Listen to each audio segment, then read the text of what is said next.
You've probably heard it a lot, right? The idea of the Holy Family as refugees. It's a really powerful image that connects an ancient story to our world today. But is it actually historically accurate? Well, that's what we're here to find out. Let's peel back the layers. So, we're going to start with a question you've almost certainly heard before. It's one that takes a 2,000-year-old story and puts it right into today's headlines. And there it is. Were Jesus, Mary, and Joseph refugees? It sounds like such a simple question, doesn't it? But you'll see the answer is, well, it's complicated. It forces us to dig into history, politics, and even what our words really mean. And you can see why the parallel is so strong. A family fleeing a murderous tyrant to save their child. I mean, that resonates with all of us deeply.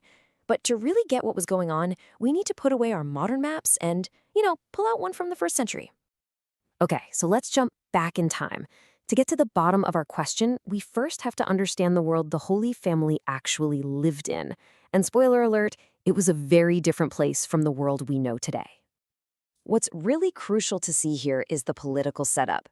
By the time Jesus was born, both Judea and Egypt were firmly under the control of one single superpower, the Roman Empire. So you gotta stop thinking of them as separate countries. It was more like they were different states, all under one big federal government.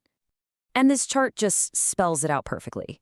Today, when we think of international travel, we're thinking about passports, visas, border control, the whole deal.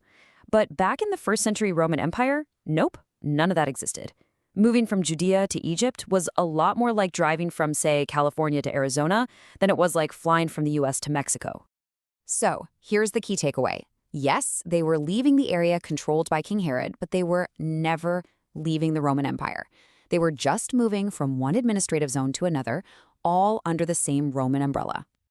And that brings us to the most important historical distinction. Their flight, and believe me, it was absolutely perilous, was technically an act of internal relocation. They were moving inside one single massive empire. And that little detail becomes a very big deal when we start looking at the words we use. Okay, now let's get into the words themselves.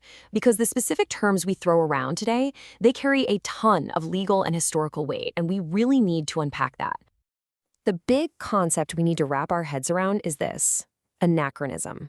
It's basically a fancy word for when we take a modern idea, like our very specific legal definition of a refugee, and we try to force it onto a past that played by a completely different set of rules.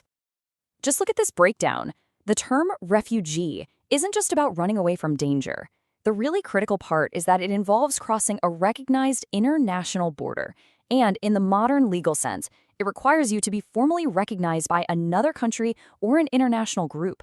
Now, terms like flight or exile, sure, they describe the act of leaving, but they don't have that specific legal status attached.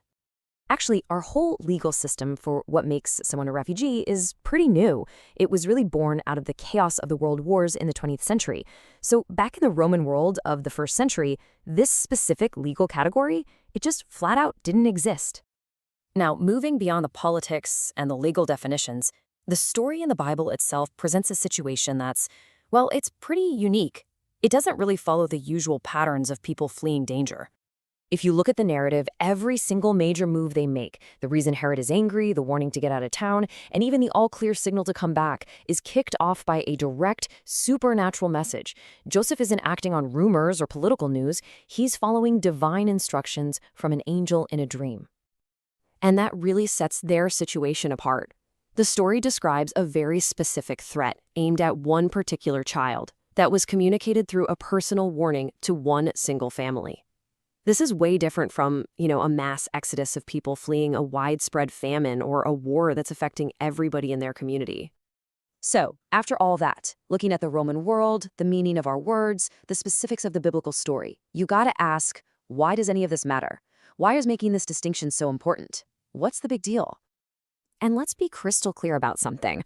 The point of all this is absolutely not to downplay the danger they were in. Fleeing a violent king who wants to kill your child is a terrifying life or death situation. No question about it. It doesn't matter what label you put on it. The goal here is simply precision. It's about being careful with our language so we can get a clearer, more accurate picture of their real journey and their real world. At the end of the day, it's about respecting the past for what it was, not trying to force it into our modern-day boxes. And that leaves us with this final, really critical thought. When we apply our modern labels to events in the past, what do we gain in that emotional connection? And what crucial details, what important nuance might we be losing in historical truth? It's a powerful reminder that the words we choose don't just describe history, they actively shape how we understand it and how we decide to use it today.